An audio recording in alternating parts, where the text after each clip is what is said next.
Hello' everyone, কেনে আছে আপোনালোক সকলোকে মোৰ ইউটিউব চেনেল ৰাজবি ব্লগ আছামিছলৈ স্বাগতম জনাইছোঁ। আপোনালোকৰ বাবে জানিবলৈ মন যায়নে আমাৰ বিধায়কসকল কেনেদৰে থাকে আৰু বিধানসভাৰ সদন কেনেদৰে নিয়ন্ত্ৰিত হয়?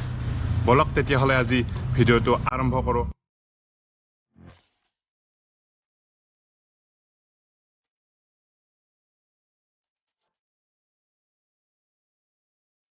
মই যিহেতু দিছপুৰৰ ওচৰতে থাকোঁ, মোৰ বেছি সময় নালাগিল আহি পাওঁতে, আৰু ইয়াত সোমাবলৈ পাছৰ প্ৰয়োজন হ'ব। প্ৰতিনিধিৰ সুৰক্ষাৰ কাৰণে পাছৰ প্ৰয়োজন হয়, আৰু মোৰ তাত যিহেতু পাছ আছে, মই ইয়াত ধুনীয়াকৈ সোমাই যাব পাৰিম।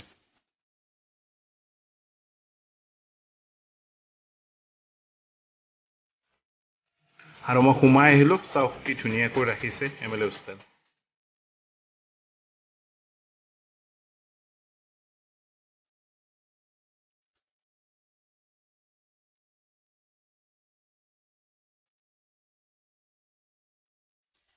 এতিয়া আমি বিধায়ক আৱাসগৃহ আহি পালোঁ।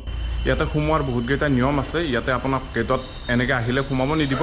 আপোনাৰ সমষ্টিৰ বিধায়কসকলে যদি পাছ দিয়ে আপোনালোকক, তেতিয়াহে ইয়াত সোমাব পাৰিব। মোৰ যিহেতু পাছ আছে, মই ধুনীয়াকৈ সোমাই আহিব পাৰিম। এতিয়া আমি আছোঁ F ব্লক। ইয়াতে ব্লক ৱাইজ থাকে MLA হোষ্টেলত থাকে। এটা বিল্ডিঙত এটা ব্লক লিখা হয়, আৰু এটা বিল্ডিঙত 8ৰ পৰা 10জন MLA ইয়াত থাকিব পাৰে। আহক এতিয়া আমি বিধায়ক আৱাসগৃহ আমি চাম, বিধায়কসকল কেনেকৈ থাকে। ইয়াতে বহুতকেইটা ব্লক আছে। আমি ব্লকবিলাকত যাম, ব্লকবিলাক দেখুৱাই দিম কিমানটা ব্লক আছে আৰু ক'ত কোনটো সমষ্টিৰ বিধায়কবিলাক আছে আমি এবাৰ চাম। মোৰ লগত আছে ৰাজীৱ দা, গাড়ী চলাব। আৰু আপোনালোকে দেখা পাইছে আমি একদম পুৰণা মডেলৰ, একদম 1942 মডেলৰ জীপ এখনত বহি আছোঁ। তো এই জীপখনতে আমি MLA হোষ্টেল এবাৰ ঘূৰো আহক। প্ৰথমে আপোনালোকক দেখুৱাব লৈছোঁ বিধানসভা স্বাস্থ্য সেৱা কেন্দ্ৰ, য'ত বিধানসভাৰ সদস্যসকল অৰ্থাৎ MLA সকলে স্বাস্থ্য পৰীক্ষা কৰে। আৰু এই আৰম্ভ কৰিছোঁ বিধায়কৰ আৱাসগৃহ।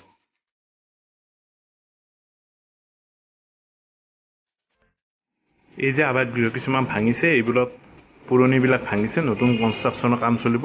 মই আপোনালোকক প্ৰথমতে পুৰণি ষ্টাইলৰ আৱাসগৃহসমূহ দেখুৱাইছোঁ।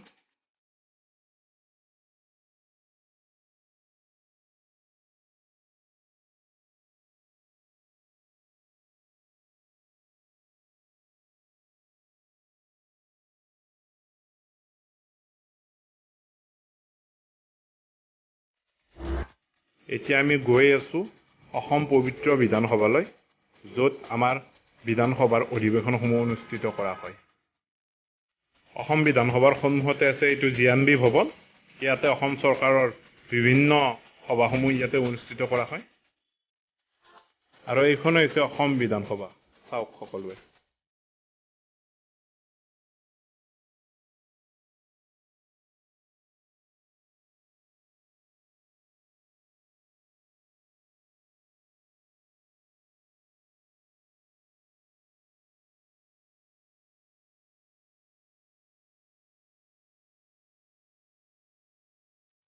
এতিয়া আমি গৈ আছোঁ যিবিলাক আৱাসগৃহ নতুন মডেলত কনষ্ট্ৰাকশ্যন কৰা হৈছে, আৰু এইফালে পুৰণিবিলাক আছিলে, এইবোৰ ভাঙিছে। আৰু এইফালে আপোনালোকক এতিয়া নতুন আৱাসগৃহসমূহ দেখুৱাবলৈ লৈছোঁ।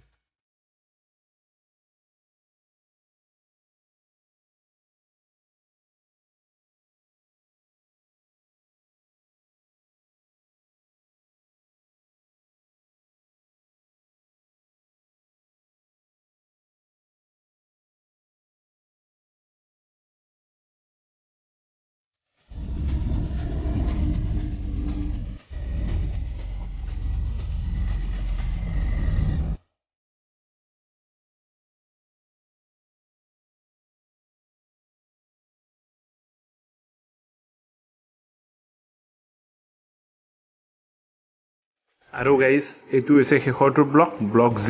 টোটেল 7টা ব্লক আছে ইয়াতে। আপোনালোক সকলোকে দেখালোঁ, কেনে পালে জনাব। তো গাইজ, মই এতিয়া আপোনালোকক জনাবলৈ ওলাইছোঁ অসম বিধানসভা অধিৱেশন যি অনুষ্ঠিত হয়, তাত বহুতো নিয়ম নীতি থাকে। তো নিয়ম নীতিবিলাক বিতংভাৱে জনাবলৈ মোৰ লগত এজন দাদা আছে। তেখেতে অসম বিধানসভাত এজন কৰ্মচাৰী হয়। তেখেতক স্বাগতম জনাইছোঁ। অশোক ডেকা, এয়া মোৰ দাদা অশোক ডেকা। দাদা, আপোনাক মোৰ প্ৰথমে ইউটিউব চেনেল ৰাজবি ব্লগ আছামিছলৈ আপোনাক স্বাগতম জনাইছোঁ। কি ক'ব? মই পোনপ্ৰথমে মোৰ ভাইটি বনজিৎ ডেকাই যি ইউটিউব চেনেল এটা আৰম্ভণি কৰিছে, তাৰ কাৰণে ভাইটিক বহুত বহুত ধন্যবাদ জ্ঞাপন কৰিছোঁ। যাতে এই ইউটিউব চেনেলটোৱে অনাগত দিনত আগুৱাই যায় তাৰে ভগৱানৰ ওচৰত প্ৰাৰ্থনা জনাইছোঁ। আৰু মোৰ ভাইটিয়ে মানে মই যিহেতু অসম বিধানসভাৰ এজন কৰ্মচাৰী, সেই গতিকে মোৰ ভাইটি বনজিৎ ডেকাই দুই এটা কথা সুধিছে যদিও মানে যিহেতু অসম বিধানসভাৰ কিছুমান নিয়ম কানুন আছে, গতিকে সেই নিয়ম কানুনৰ ভিতৰত থাকি মই দুই এটা কথাই ক'ব পাৰিম। কাৰণ আমি যিহেতু গভৰ্ণমেণ্টৰ আণ্ডাৰত কাম কৰি আছোঁ, গতিকে আমাৰো অসম বিধানসভাৰ ৰুল ৰেগুলেশ্যন বোলা বস্তু আছে। গতিকে যিখিনি ৰেষ্ট্ৰিকশ্যনৰ ভিতৰত পৰে সেই দুই এটা কথা মই বনজিৎ ভাইটিক ক'ব বিচাৰিছোঁ, যাতে ৰাইজেও গম পাওক যে মানে অসম বিধানসভাত কেনেকৈ কি প্ৰচেছত কামবিলাক হয়। তো দাদা মই জানিবলৈ বিচাৰিম, আমি টিভিত নিউজ চেনেলত বা ইউটিউবৰ যিটো অসম বিধানসভাৰ যিটো ইউটিউব চেনেল আছে, তাত আমি সকলোৱে দেখা পাওঁ মানে কোনোবা দিনা মাননীয় অধ্যক্ষই যায়ে আৰম্ভ কৰি দিয়ে যে কুৱেশ্যন নম্বৰ 1 মানে কেনেকৈ মানে এইটো কোনজন MLA কথা ক'ব প্ৰথমতে, কোনজন MLA দ্বিতীয়তে কথা ক'ব, কোনকেইটা ক'বলৈ নাপায়, এইটো কেনেকৈ নিৰ্ধাৰণ হয় সেইটো জানিব বিচাৰিম। আমাৰ মানে অসম বিধানসভাৰ প্ৰথমতেই মানে এখন ৰুলছৰ কিতাপ আছে, গতিকে সেই ৰুলখন ফ'ল' কৰিয়ে চবেই মানে বিধানসভাত মানে কাৰ্যপ্ৰণালীকা আগবঢ়াই নিয়ে। গতিকে আমাৰ অসম বিধানসভাৰ মানে গোটেইখিনি চাই, আৰু বিধানসভাৰ ভিতৰৰ যিখিনি মানে তাতে কথা বতৰা হয় সেইখিনি গোটেই কথা বতৰা মানে অধ্যক্ষৰ মানে পৰামৰ্শ মতে হয়। তেখেতে কাক ক'ব দিব, কাক ক'ব নিদিব, ৰুলছখন ফ'ল' কৰি যিবিলাক কথা বতৰা হয় সেইবিলাক মানে অধ্যক্ষই যাক পাৰ্মিশ্যন দিয়ে সিহে পাৰিব। আমি কেতিয়াবা নিউজ চেনেল বা অন্য কিছুমান ইউটিউবতো আমি দেখা পাওঁ, ইউটিউবত অসম বিধানসভা ইউটিউব চেনেলটোতো দেখা পাওঁ যে প্ৰশ্নকালীন ঘণ্টাত এনেকুৱা হৈ গ'ল, প্ৰশ্নকালীন ঘণ্টাত ডিবেট আৰম্ভ হ'ল।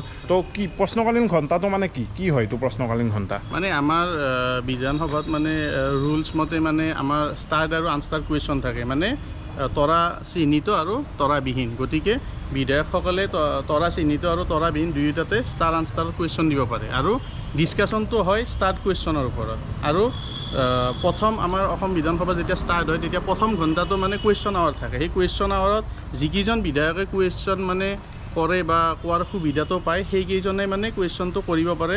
আৰু কুৱেশ্যনৰ ওপৰত 3টাকৈ ছাপ্লিমেণ্টাৰী থাকে, আৰু সেই কুৱেশ্যনটোৰ ওপৰত তিনিটা ছাপ্লিমেণ্টাৰী কুৱেশ্যন বিধায়কে কৰিব পাৰে। এতিয়া দাদা আমি জানিব বিচাৰিম, কেতিয়াবা কি হয় যেতিয়া বাজেট হয় বা এনেকুৱা টিভি চেনেলবিলাকত সকলোৱে দেখা পাই থাকে, মানে বিধায়কবিলাকৰ এইজনে ক'ব সেইজনে ক'ব, তো দুজনৰ মানে এক বিশৃংখল পৰিৱেশৰ সৃষ্টি হয়, যিটোত কেতিয়াবা কি হয় 10 মিনিটৰ কাৰণে আমি নিউজ চেনেলত দেখা পালোঁ অধ্যক্ষই 10 মিনিটৰ কাৰণে সদন স্থগিত ৰাখিলে, 20 মিনিটৰ কাৰণে ৰাখিলে।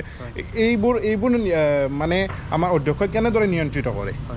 মানে এই গোটেইখিনি মানে পাৱাৰটো থাকে আমাৰ মানে বিধানসভাৰ অধ্যক্ষৰ ওপৰত, আৰু অধ্যক্ষ মহোদয়ে মানে আমাৰ ৰুলছখন ফ'ল' কৰি যেনেধৰণে বিধানসভাখন আগুৱাই নিব লাগে তেনেধৰণে বিধানসভা মানে আগুৱাই লৈ যায়। আৰু তেনেস্থলত যদি কিবা মানে কিছুমানে ধৰক ৰুলছ নামানি যেতিয়া মানে বেছি বিশৃংখলৰ সৃষ্টি কৰে, হুলস্থুল কৰে, তেতিয়া অধ্যক্ষ মহোদয়ে তাৰমানে ৰুলছ ফ'ল' কৰি কিনে সেইটো বস্তু মানে স্থগিত ৰাখে। ধন্যবাদ দাদা। আগলৈ আপোনাৰ পৰা যিখিনি ৰেষ্ট্ৰিকশ্যনত ৰাখি কিছুমান নলেজ আৰু আগলৈ লৈ থাকিম, আপোনাক ধন্যবাদ জনাইছোঁ। তো আজিৰ ব্লগটো মই ইমানতে সামৰণি মাৰিছোঁ। যদি আপোনালোকে ভিডিঅ'টো ভাল পাইছে, অলপ হ'লেও আপোনালোকক মই জ্ঞান দিবলৈ পাৰিছোঁ, তেতিয়াহ'লে মোৰ ভিডিঅ'টো লাইক কৰিব, লগতে মোৰ ইউটিউব চেনেলটো ছাবস্ক্ৰাইব কৰি বেল আইকনটো দবাই দিবলৈ নাপাহৰিব। লাইক কৰিব, শ্বেয়াৰ কৰিব, কমেণ্ট কৰিব, আৰু আগলৈ ভাল এনেকুৱা ভিডিঅ' দিয়াৰ প্ৰতিশ্ৰুতিৰে আজিলৈ বিদায় মাগিছোঁ। সকলোকে ধন্যবাদ। জয় আই অসম।